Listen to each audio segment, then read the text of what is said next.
Have you ever wondered what everything around you is made up of? From the chairs you're sitting on, to the water in your cup, and even the air you breathe. Everything is built from something incredibly tiny. So tiny, you could line up millions of them across the width of a single hair. Today, we're starting our IGCSE journey with one of the most important ideas in science. Everything is made up of particles. By the end of this lesson, you would understand how particles behave, how they move, and how this explains the differences between solid, liquid, and gases. Without further ado, let's get right into today's class.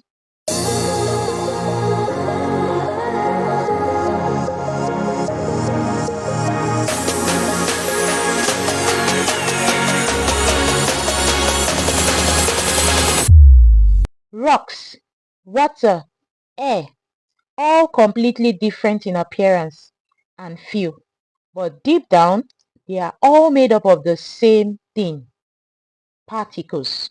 Particles are tiny substances, so tiny that they cannot be seen with the naked eyes, but with the use of the microscope.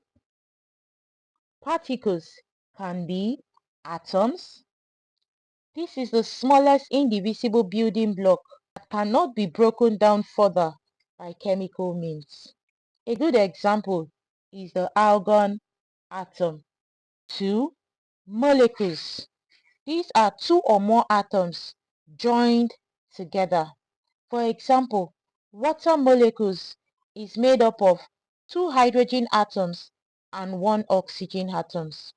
3. Ions. Ions are atoms or group of atoms with an electric charge. Take salt for instance. It is made up of sodium ion and chloride ion. Now let's illustrate particles and how it relates to solids. In solids, particles are packed tightly together in a fixed, regular pattern.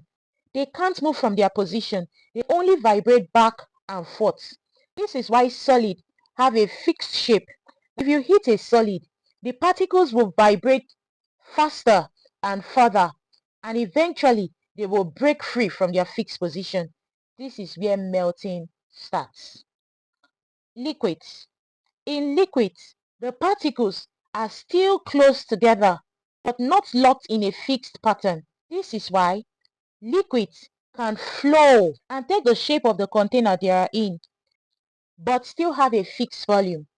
A cup of water stays the same amount whether it's in a tall glass or a shallow bowl. When heated, liquid particles move faster and can separate into the air. That's boiling or evaporation. Gases are spread far apart with lots of empty spaces between them, kind of like people scattered randomly in a huge football field.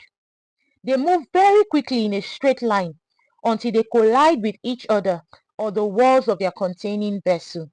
Then they bounce off in a new direction. This is why gases have no fixed shape. They spread out to fill in any container they are placed in. They also have no fixed volume. They can expand or be compressed very easily. This explains why air can be pumped into a balloon and why it bursts if you blow in too much air. Particles do not move in a neat, organized direction. They move randomly and bounce off each other, changing direction when they collide. This phenomenon is known as random motion.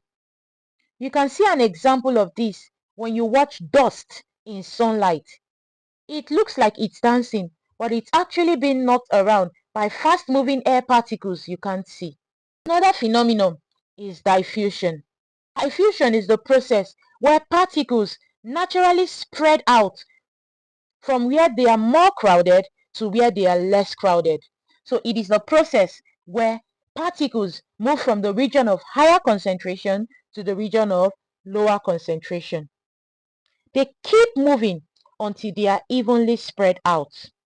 A good everyday example is when you spray an air freshener across a room without anyone waving it around. It slowly spread across the room until the room is smelling the same. Another example, when I place a tea bag into hot water, it spreads evenly across the water solution, even without anyone stirring it. In the laboratory, a purple crystal potassium manganate will slowly turn all the water purple. The color spreads because the particles are moving and mixing with the water particles. So we know that particles exist because we can observe their effect. Remember, it's all about particles. Particles are constantly moving. Their arrangement changes in different states, and their movement explains many everyday phenomena.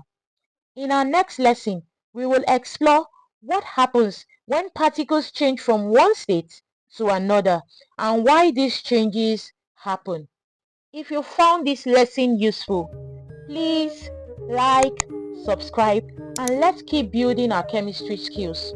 I'll see you next week with another interesting chemistry topic. Bye!